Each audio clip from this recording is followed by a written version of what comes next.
A very good evening to our viewers. Thank you for joining us tonight on the agenda. My name is Toivo Njabela.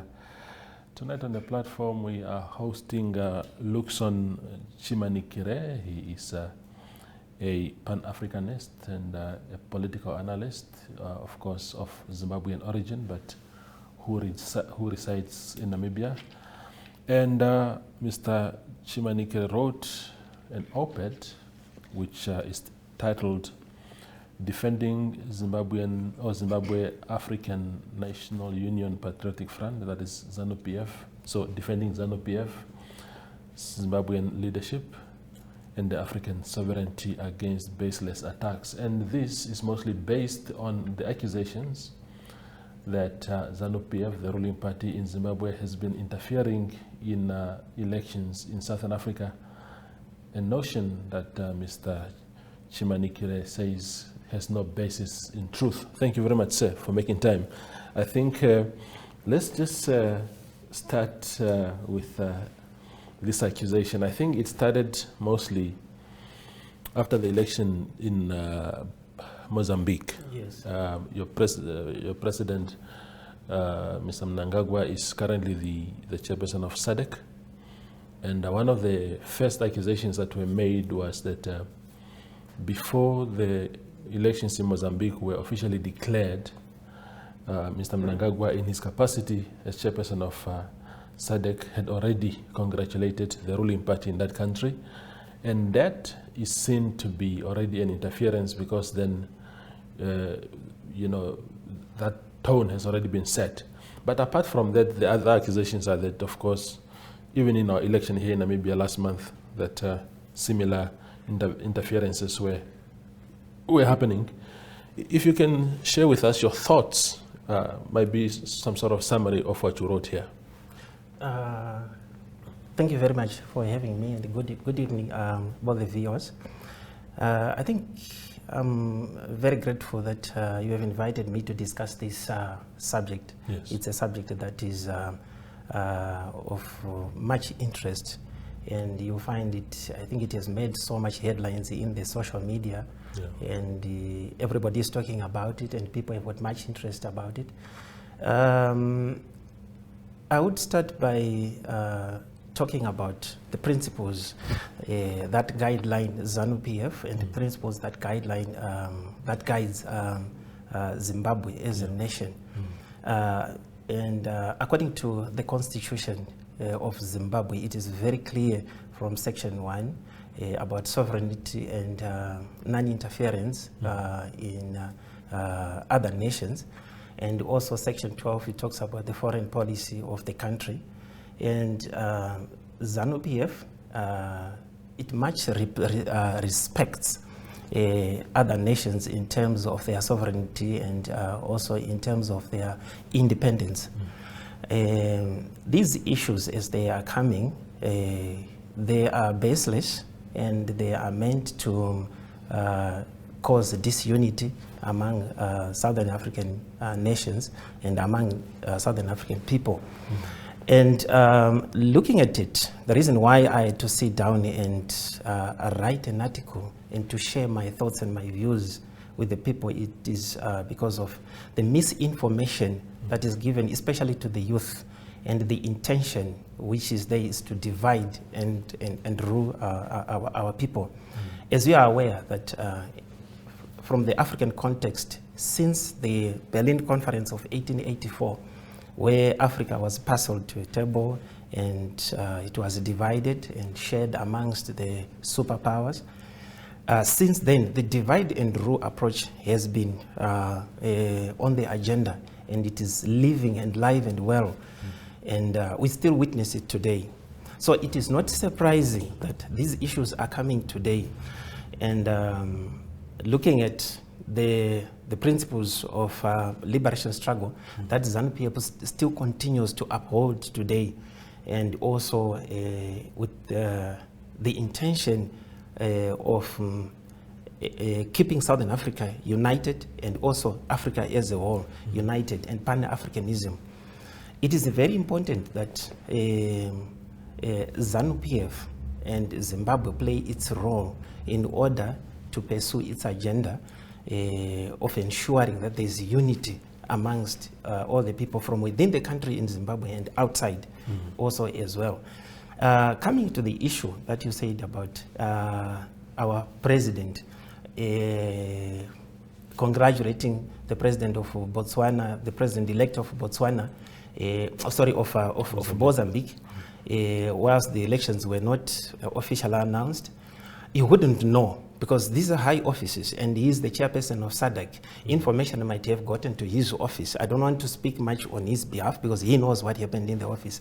I might lie to the nation and to the people of Southern Africa, which I wouldn't want to.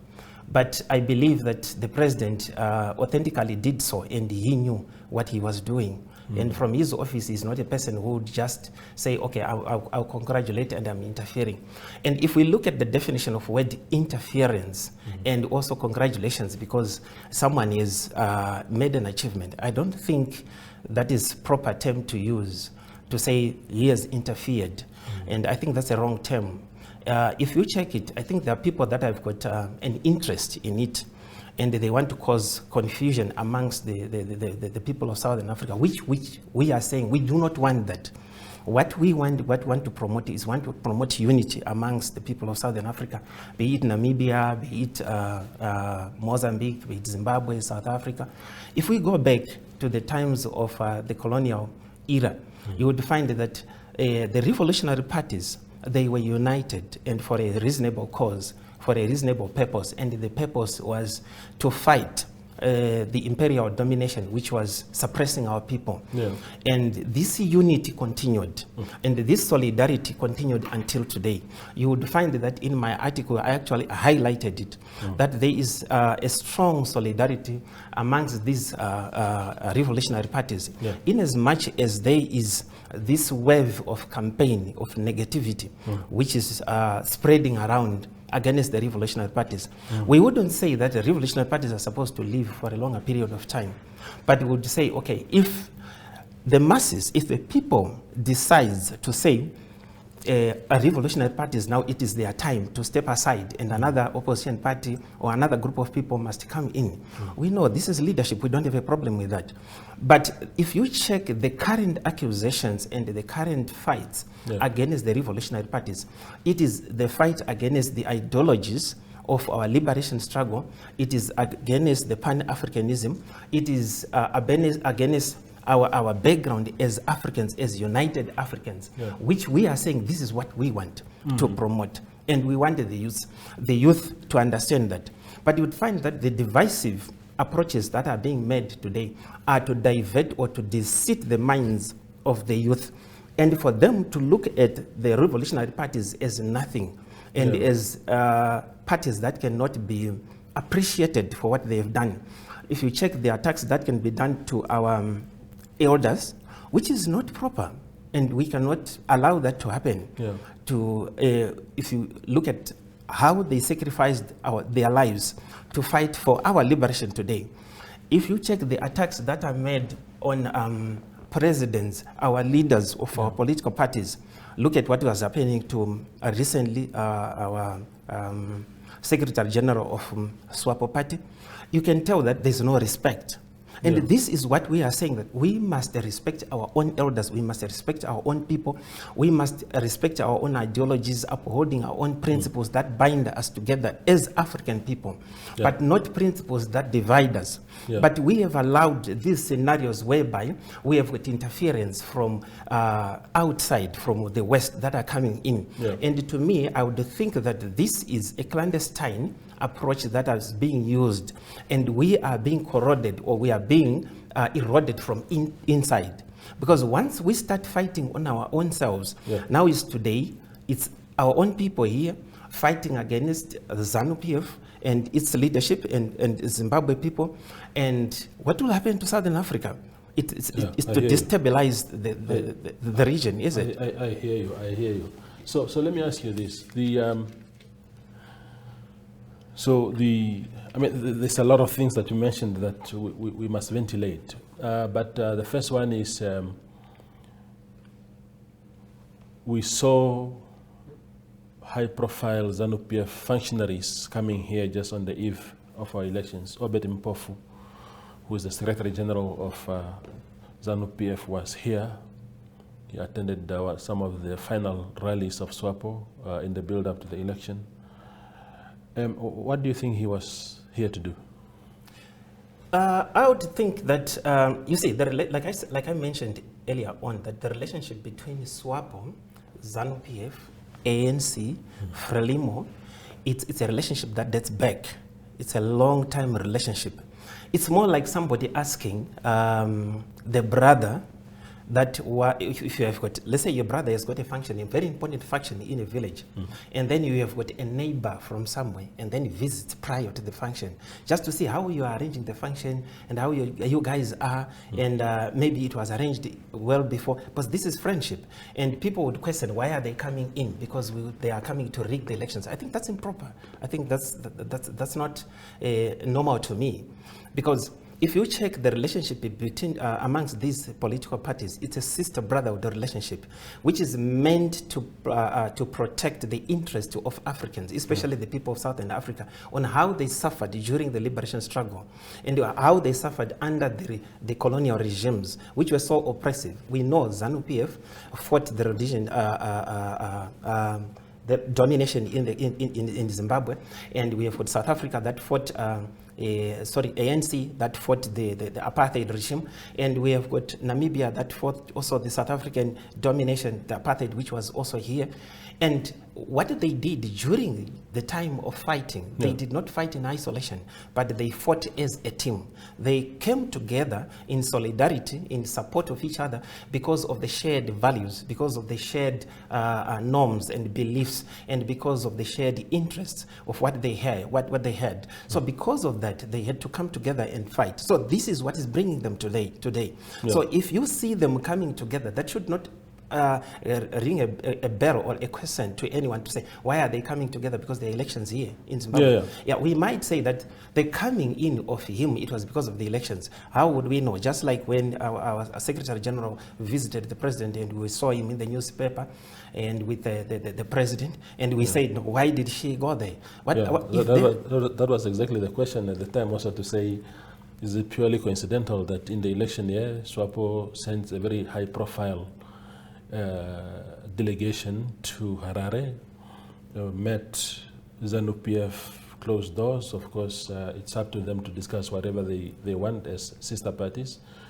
And then in reciprocity, then Obed Mpofu and other senior Zanu-PF figures came here during that period. But let me put this thing to you, Mr.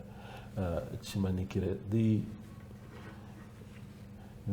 So this idea that former liberation movements, because one of the problems that we have in Southern Africa is this idea that if you are from, that somehow ZANU-PF must always support SWAPO and vice versa. The Frelimo party in Mozambique must always be in bed with ANC and vice versa. I mean, what does it even mean? Because they cannot even call each other out. When things are going wrong in one country, because of that particular leadership, nobody is prepared to say, comrades, here you are wrong. They do not call each other out. They do not, and I find it very regressive and backward that somehow just because you share the trenches, I mean, then your brotherhood is forever, and irrespective of the evolving conditions. Why must we think in those terms? I think the most important thing that we need to look at here is the sovereignty of the nations, which is much respected. It doesn't necessarily mean that when we have got SWAPO here, we have got ANC in South Africa, then we have got Zanu-PF in Zimbabwe, and they are supposed to interfere with the internal affairs of each and every of their friends' countries. That's not how it's supposed to be. The friendship, it's all about to maintain peace. The friendship is all about integrity. The friendship is all about solidarity. The friendship is all about protecting the gains of the liberation struggle. The friendship is all about unity of purpose, right? They call to each other and they advise to each other on several occasions. I don't want to speak on what they discuss most of the time because I'm not always there. But I believe that they always talk to each other and advise each other. Unfortunately, we do not know when they meet. But if I want to ask even anyway to the people that are talking about this, have we not heard, or it is our first time to hear SWAPO, ANC, and Zanu-PF visiting one another? I think on several occasions we've heard about it. In recent months, I've heard former President of South Africa, Thabo Mbeki, giving us a narrative of what happened during the liberation struggle, how they got to work together with the Zanu-PF, and how they worked together with Frelimo in Mozambique, how they were accommodated by our father, Kenneth Kaunda, in Zambia, all those things. These are issues that you can see that these things started from long back. And if you can tell from what former President Thabo Mbeki was saying, you could pick up that these people, they would always come together and advise each other when necessary and where there is need. Then they would come and give each other advice of how to handle issues. Maybe there are specific issues that people would want to know. Why are these issues not being addressed? Maybe they are issues of economic nature, economics of social nature, like for example what was happening in Zimbabwe. You would find that they would advise each other, they would support each other. I have noted with very concern, and it was of very interest to me when former President Thabo Mbeki was speaking. I said, oh, these things, though they happen. When he was saying that former President Robert Mugabe, he had to delay the land reform program because it was going to cause problems in South Africa during that time. So the delay, did we know about that? We did not know, but he's giving us that information for us now to know at this particular time. So there are a lot of things that are underground that we wouldn't know that make these political, revolutionary political parties to stand firm against imperialist regimes. But that is also, Luckson, that is where I need to also speak to you about you. So this idea about imperialism, that somehow if you are not within these former liberation movements, if you are a different political party, if you are the Triple C party of Chamisa there in Zim, or you are, I suppose, in South Africa it's a bit difficult. It will always be the DA that will be accused of those kind of things. Or in Namibia, we have a lot of opposition political parties here. This idea that somehow the opposition is working with Western agents, or they are tools of Western imperialism and these kind of things, where does that come from? Because Zanu-PF in Zimbabwe is working very closely with some foreign forces too. China, for example, and Russia, and that is okay. But we don't see those as foreign agents. But once it's another opposition or another party dealing with people from abroad in a similar way, then we castigate them. Which foreign agent is holier than the other?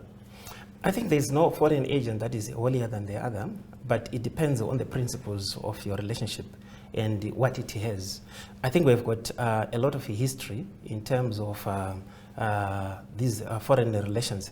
Let me give an example of what happened in 1978, 1979. I was young by then, but history tells us that we had ANC, which had to partner and in an evil way with the Smith regime in order to surrender power to them. The Smith regime would surrender power to them, and when they would do that, and then they would run the country in the disguise of democracy and all that. But that was not the fact, okay? So these things, learning from the past experiences, remember that we have got the revolutionary parties that have gone into the wars and that have fought strong battles with the dominant regimes that were controlling our nations. So it's not like these are naive in terms of this, and they just come out and say these are being funded by the West.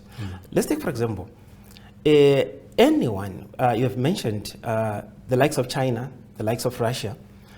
Russia supported many of our revolutionary parties to free them from oppressive rules. And they were supporting for democracy. They were supporting for majority rule. They never supported anything to do with war where they cause internal conflicts. But if you check what happens with the West, wherever they interfere, there is always conflict. And the conflict will cause social problems. Look what is happening to Libya now today. After the ouster and the barbaric killing of Muammar Gaddafi, what happened to Libya today? Where are the people of Libya? Are they living in dignity? So can we say, if you are being funded by the West, and then we say, okay, it's fine, you can come. What is the interest? What has been the interest of Europe during the 1884 and 1885 Berlin Conference when they came to Africa? They never came to Africa to ensure that the people of Africa have got a decent living, but they came for resources. So you would find that what is the interest behind, what is the pushing factor behind their coming and behind their supporting of the opposition parties. But you would find that our opposition parties, they tend to surrender everything, because what they would want is they need money, right? And they are going also to have this an exchange. Give me this, I'll give you money to campaign, and then when you are in power, what you give him, what you give me in return? Yeah. It's obvious. You give me land for me to mine, you give me land for me to control, and we are giving out our natural resources. And this is what we are trying to control. So when you see these revolutionary parties are standing firm, what are they trying to defend? Because they know the evil tactics that are behind this. And when they are coming, these guys, they come in a very smart way. And they would tell you that now we are going to liberate your economies, and your economies will be free, and there'll be free trade. There's nothing that comes for free. Yeah. You can't be given $4, $10, $15 million to come and campaign, and then there's nothing that they're given for return. And when you call them for investment, they will tell you that we need 20, 30% return on investment. And this is what we want because they are going to capitalize it. So these are the things that we need to be worried about. So Western imperialists, when they are coming here, or the European imperialists, when they are coming here, their interest is nothing other than the lives of the African people. It is after the resources. Look at the Francophone. What has been happening with the Francophone? With all the former France colonial countries signing an agreement that they would be remitting all their returns to France, and France would be giving them back, which is nonsense. This is not what we want in Africa. If you look at the multinationals, where are they coming from? Most of them, which are dominant in Africa, they are coming from the West, and they are coming from Europe. And when they come here, they mine our resources, and our people are left poor, and we are told about employment. And what is employment? Yeah. Do we need employment when people are mining our gold? They are mining our diamond. They take our gold, they take our diamond, they go with it. And when they go with it, our people remain poor in the country. Yeah. Look at our communities today. They blame us, but they are mining. Yeah. And all these concessionaries, this is what we are talking about. And this is what the revolutionary parties always stand firm to protect. Absolutely. So I can only say to you, before you go for a quick break, Luckson, that a person from Gweru in Zimbabwe, they couldn't care less whether their gold, assuming this gold in Gweru, I'm not too sure about the geography there, but they couldn't care less whether their gold has been taken out of Zimbabwe by China or by Britain. Their gold is gone. So to suggest somehow that some foreign investors, for argument's sake, because countries like China are playing a critical role in our economies in Southern Africa, just in the same way that the Western countries their multinational companies are here. But let's address that after the break. We just pause for a minute and then come back with Luckson Chimanikire. Santa has a festive surprise for you. Starting 2nd December, unwrap the magic of Christmas with our Advent calendar. Spot the Christmas globes in your favorite newspapers from Monday to Friday. Scan the QR code or WhatsApp hashtag Advent Calendar 24 to the Synergy chatbot. Find the Christmas globes on NTV.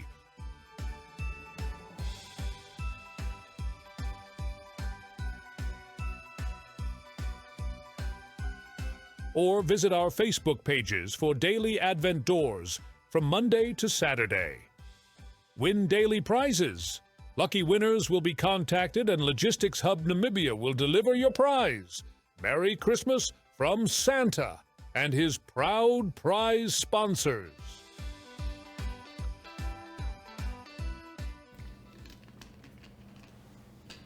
The conversation continues on the agenda with Luckson Chimanikire. Now, you would understand, Luckson, why in a country like Namibia that the allegations of interference by Zanu-PF, whether they are factual or just imagined, you could imagine why in Namibia it would be such a big deal. Because in the eyes of Namibians, there are many fundamental freedoms and rights and things that we enjoy here that are not enjoyed to the same extent in Zimbabwe. For example, we've been independent for 34 years, since 1990. Not once have we had a single journalist arrested. We rank #1 in Africa, #2 this year in terms of press freedom. We don't have tanks on the street crushing voices of dissent. You had a coup in 2017 in Zim. Robert Mugabe toppled.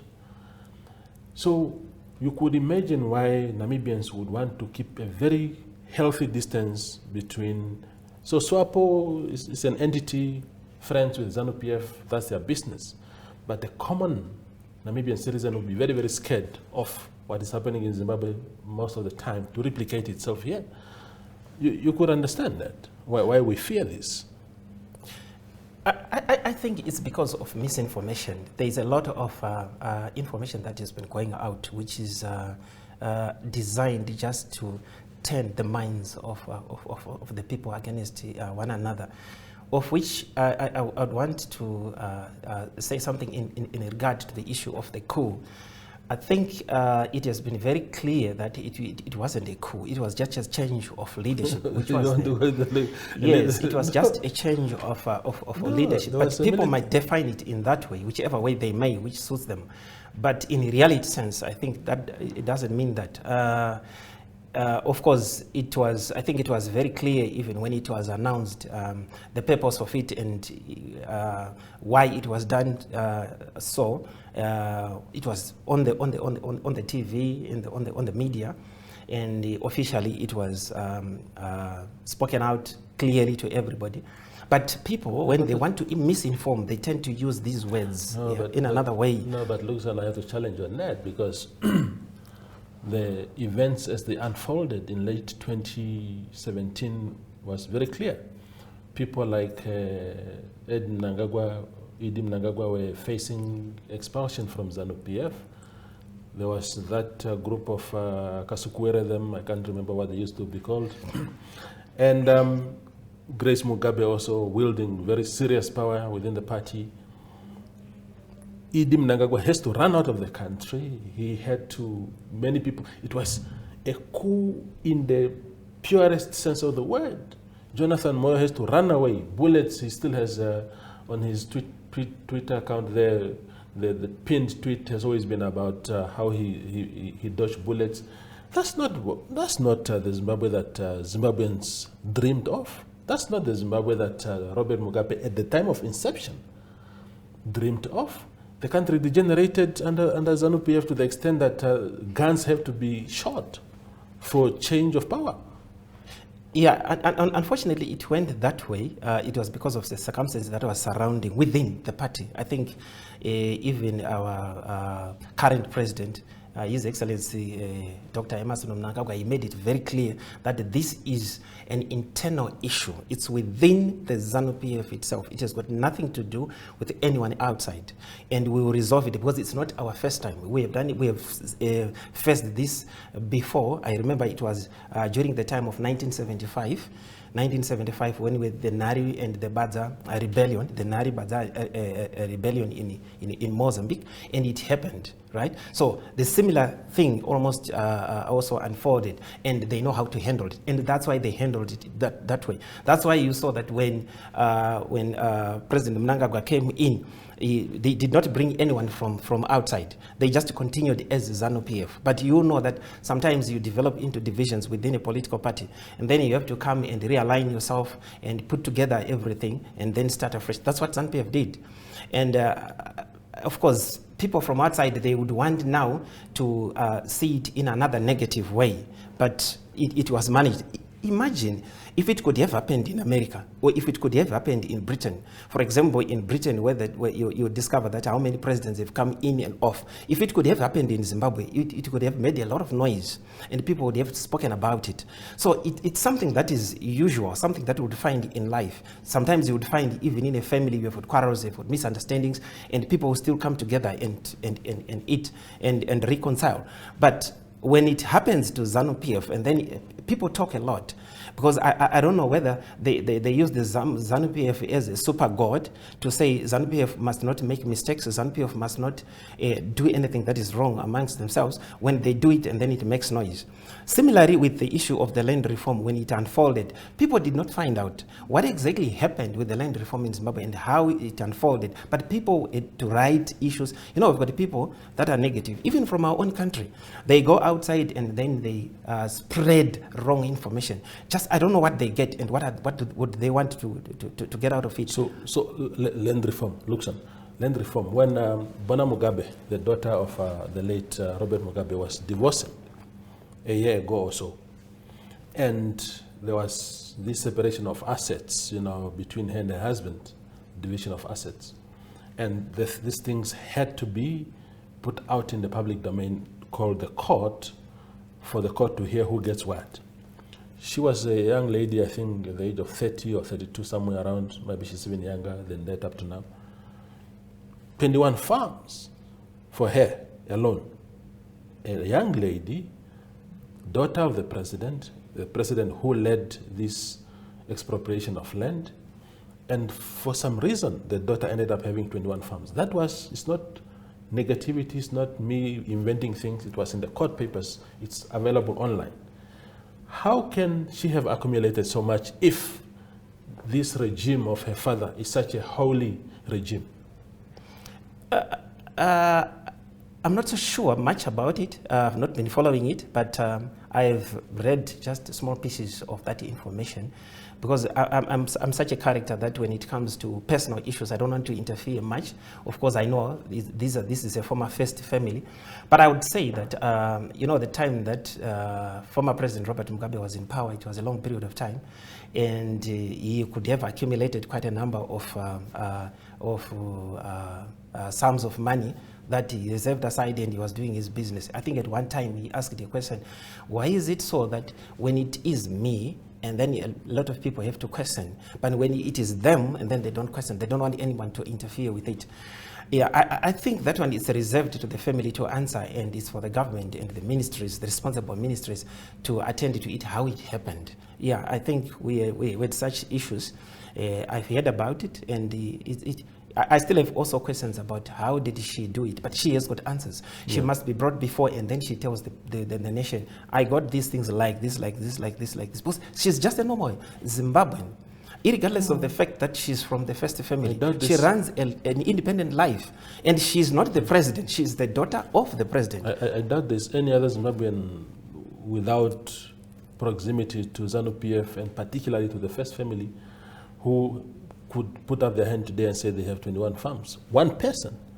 If this was 21 farms, maybe within the Mugabe dynasty, maybe. If Bona has that much, how about all those boys, those Grace sons and other children? I mean, maybe they have more, maybe they have less, we don't know. But I would imagine that they also have farms.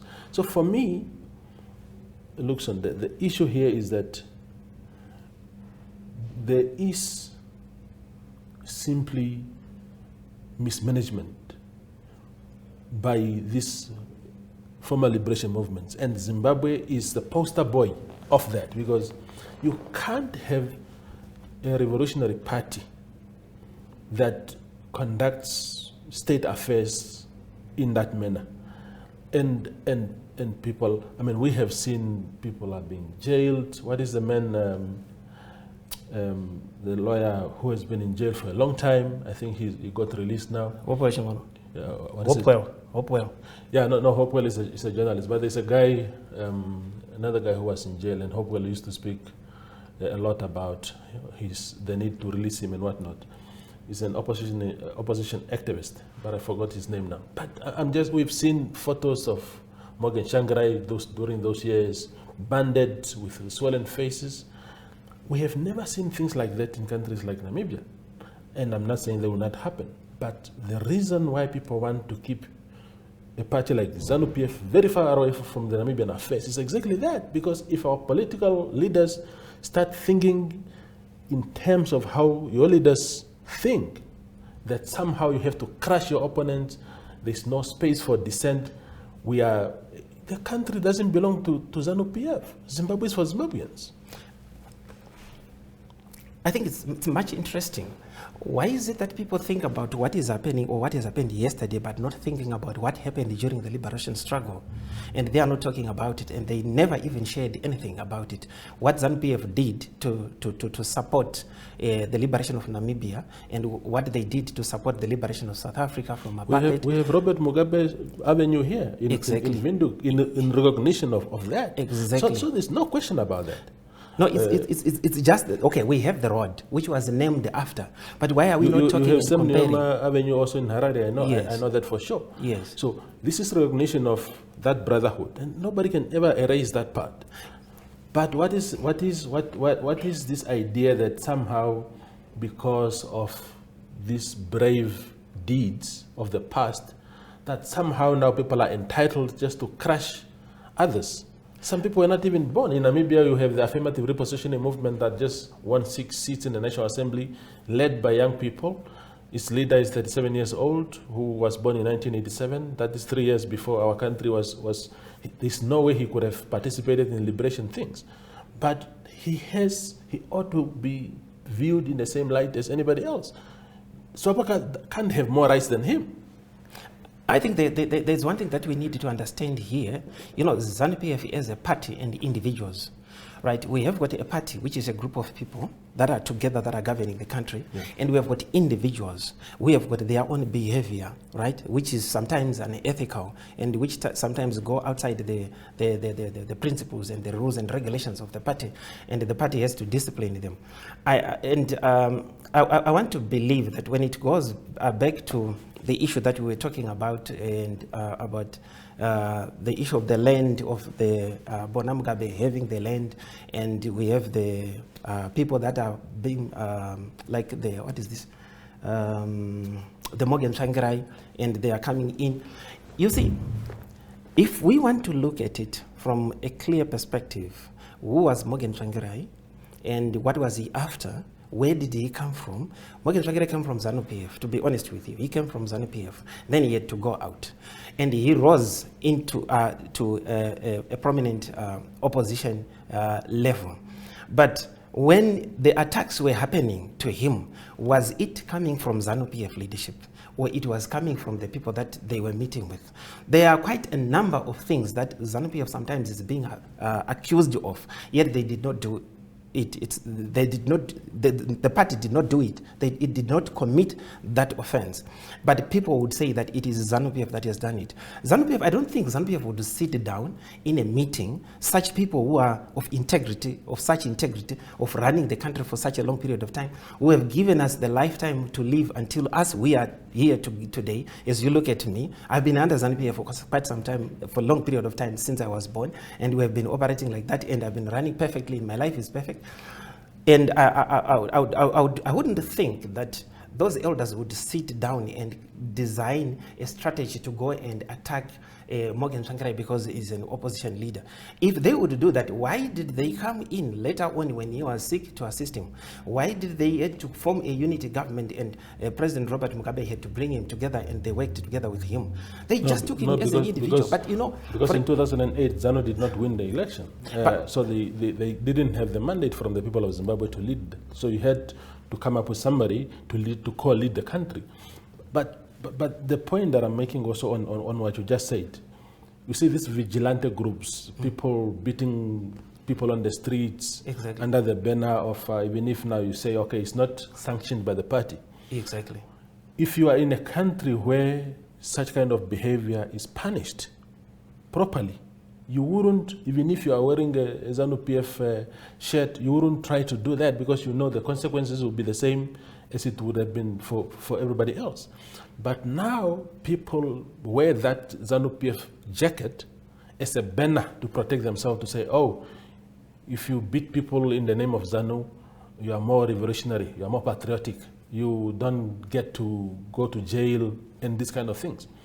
And that is wrong. There ought to be clear pronouncements by the ruling party to say, you do not attack anyone in our name. And whoever does that, whether you are our member or supporter or an opponent, you will fail jail time according to the Zimbabwean law. And that doesn't happen. People just do it because they know, okay, we are doing it in the name of Zanu, we are protected. Nothing will happen. No, that is wrong. I don't think they are protected. There's no one who is protected. You know, we are talking about a country here which has got law enforcement, yes, and we have got law enforcement agents. I think we've seen quite a number of people being arrested.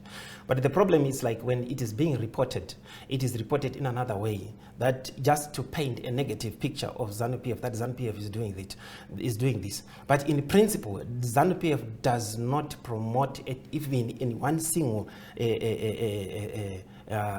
position, promote violence. They actually condemn violence. They don't like violence. And they always say that when you go out, please talk to the people in peace and respect the people, and they respect human rights. But when people go out there, people take advantage. But they are always arrested. But when they are arrested now, and then people don't talk about it, because, and some people go and say that, no, we are beaten by Zanu-PF, we are beaten. Yet they are fighting on their own. But in the end of the day, they say that it's Zanu-PF. We are living in these communities where these things happen. And we see that our neighbor is an opposition. Our neighbor is Zanu-PF, our neighbor is opposition. And you see these people trying to misunderstand themselves, because they've gone to a level whereby someone would say, like in my case, as I'm sitting here, I would say I'm Zanu-PF. I'm not. Because Zanu-PF, it's an organization. You can go in, you can come in. You don't say that I am Zanu-PF, but I'm a member of the party. But people would go and misrepresent. But when people are reporting outside, they must report things that are factual. I think the purpose of all this, why we are coming together and why I had to write this article, is like we need to be factual. That's why you see when I was responding to the former Botswana president on what he was saying, I said, okay, honestly speaking, this is the former head of state who is not supposed to speak negative about other heads of state of the other countries, because we're supposed to respect him. Why can they not speak negative? Because that is a problem. He called it, as a matter of fact, we spoke to Ian Khama some years ago here at our newspaper, Namibian Sun, and we interviewed him, and if I remember what he called it at the time, he said, I think he said it's a tyranny, it's a brotherhood of tyranny or something like that, to suggest that there's this gang, if you like, of leaders who look away when others are doing wrong things. Because now you are saying, Luckson, that somehow he cannot criticize a leader of another country because of the so-called sovereignty wall that is there. That cannot be correct, because you have citizens of Zimbabwe flocking to Zimbabwe, I mean to Botswana. In fact, the new president just declared the other time that they will legalize some of these guys so that they can have a more legal status in the country. So when your people are flocking into my country and I'm not allowed to criticize your actions that are driving them out, I mean, what kind of leadership is that? Okay, there are two issues here, which you have mentioned. The issues of labeling the other group of people who are leaders as tyrannies or dictators. I think that's very wrong for a former head of state. I think this is what we do not want to happen in Southern Africa. I think we want to respect of our leaders and our elders. If Ian Khama wants us to respect him, he must also in turn respect his fellow elders.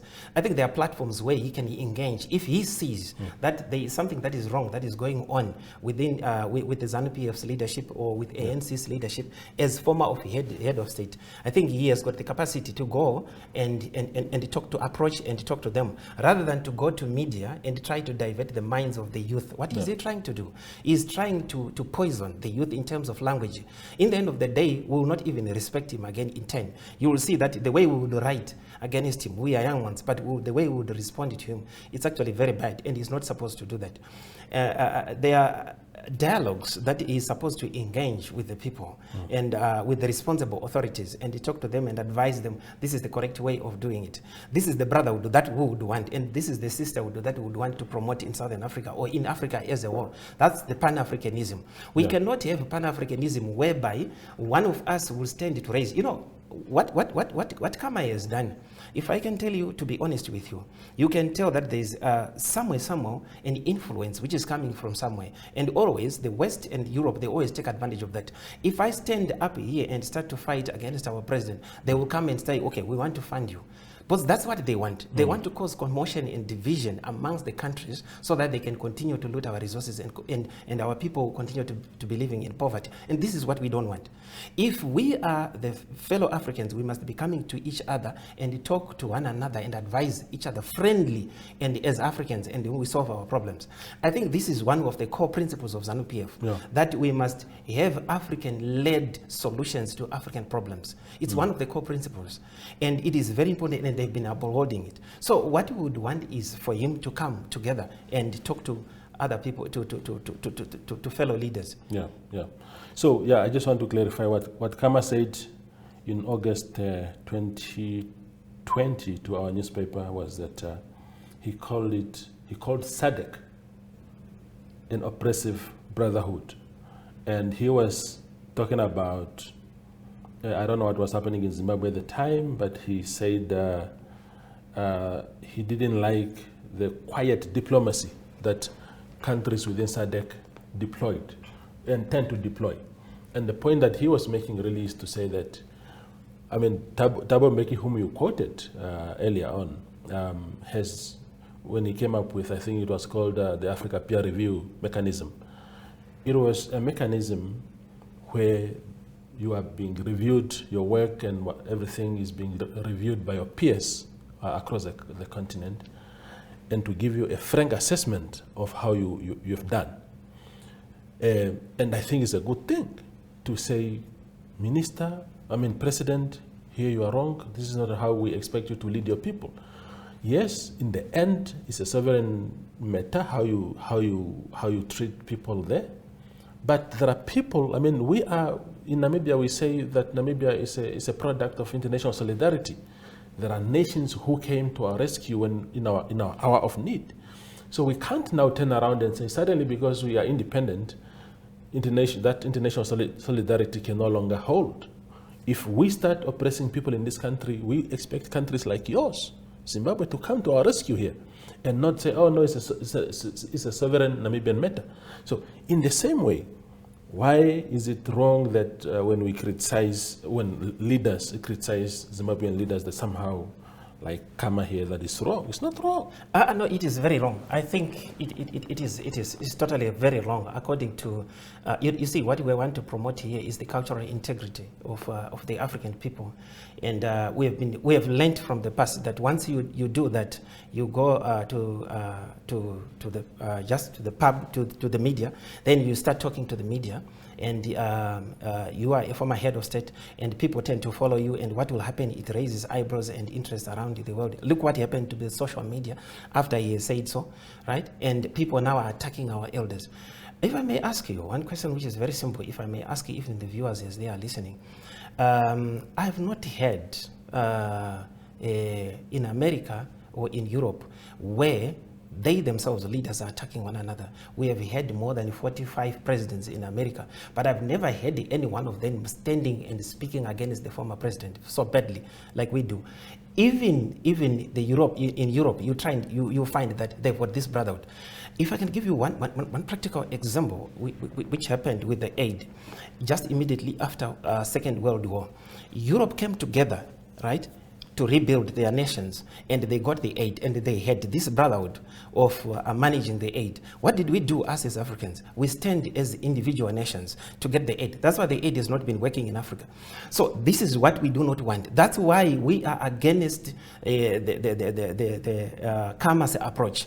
Khama is a former head of state, is a respectable person. He must go and approach his elders and discuss with them where matters of concern and resolve them amicably and silently, and not to go out in public. Even in our structural families, which were destroyed because of colonial systems, what we are following, these are the Western values. These are not African values. And we destroyed our own African values and followed the Western values. This is why we cannot make our nations to stand firm, and we cannot make our relations to stand very strong. Look here, when we talk about the Berlin Conference, where Africa was divided, now Khama is talking about the Zimbabweans flocking into the country, and and flocking into neighboring countries. But there has been a free movement. Ever before, people were freely moving. And does he read his history correctly, how the people were living with the construction of the Great Zimbabwe, and where the people had to fight the Portuguese? It was a unity. They united from Zambia, from Mozambique, from Botswana, from Namibia, South Africa. They had to push back the Portuguese, they had to push back the Arabs, back to what? To the ocean. That was the brotherhood of fighting together. So the movement of people today is not something that is new. We were divided to be ruled, and now we define ourselves as the Tswana, we define ourselves as Namibians, we define ourselves as Zimbabweans, and because as a result of that now, what is happening to the imperial powers? They are enjoying it. And we are promoting that. That's what he's trying to promote. Look at the current president when he came in. We should be in a position to say, okay, Namibians who are here, they should go and freely work in Zimbabwe. Zimbabweans that are freely there, they should come and work in Namibia freely. They should go elsewhere, where they should freely and get the land and stay freely without any interference. Look at the passport issues, the immigration laws that we are using today. There's quite a number of issues which has been used to divide us as Africans. And these things are not addressed. And Ian Khama is promoting that. So him is talking about that it's a cohort of dictators who are in this brotherhood. But he was part of it. What did he do when he was there for all the years when he was a leader? No, he was always the vocal one. He was never like others. Even this movement that you're talking that it has always been there. What drove that kind of movement, the reasons have changed. It used to be just citizens visiting their neighboring country for tourism, for leisure, for whatever. Now it's for economic reasons and sometimes actually political reasons, and that is different. But I want to say, as we conclude, my brother Luckson, one of the quotes that I really like, and it keeps popping up in what you're just saying here. It says, 3 things that your oppressors demand from you: politeness, respect, gratitude. You must be polite to the leadership. You must respect the elders, like you kept saying. You must be grateful for having delivered freedom to your country. And then it goes on to say, so those are the things that oppressors demand from you. And the 3 things that won't end your oppression: politeness, respect, gratitude. So the very 3 things also will not get you free. So, because I keep hearing, oh no, people must, I can't talk about an elder. In a political space of national leadership of a country, we must, there's basic respect that we were taught in our homes as children. You respect the elders. But that is only in the context of societal norms. When it comes to political space, that's a brutal space. There's no more father, mother there. It's about the country there. If the elder is wrong, you tell him to his face, you are wrong, uncle. So it therefore means that we must take away completely the politics. Because if it is a field where we are supposed to fight and there is disrespect, and then we don't like it in Africa, then that's why we are now having problems in Africa. That's why we continue to have instability in Africa. It's because of that politics, because that's how we take it. Because if you check before all these things and before these colonial and imperial rules, of course, The eruptions and the fights were there, but not as they are today. Look the way now we do our things. Yeah. Because now we say politics is a brutal field. So what do you think? That mindset, we don't want it. Because we were colonized in that mindset, and we need to decolonize that mindset from our youth and the young ones. What if Robert, we must wrap up now, but what if Robert Mugabe was that respectful youth at the time? Same Nyoma in Namibia. Oh, respect the elders. Do you think the freedom that we have in this part of Africa would have been here today? No, the brutality which was there during that time was different from what we are facing today. Here, today we have got much freedom. Look what is happening, or written in the newspapers. If the president does anything, look at what the comments that have been now aired out on our president-elect here in Namibia, who is our mother, what we have been writing. Did we have that before? We didn't have it. But the brutality and the oppressive rules which were there, there was no freedom. But now here we have the freedom. And that freedom, should we abuse it? Should we take foreign values to bring them into our country at the expense of our own African values? What we are trying to promote and urge each and every of our youth is the promotion and the uphold of our own African values, the Pan-African values. Those are which promotes unity, solidarity, and togetherness. Absolutely. Thank you so much. Thank you for coming. Thank you very much. I appreciate your time. Thank you very much. That is Luckson Chimanikire.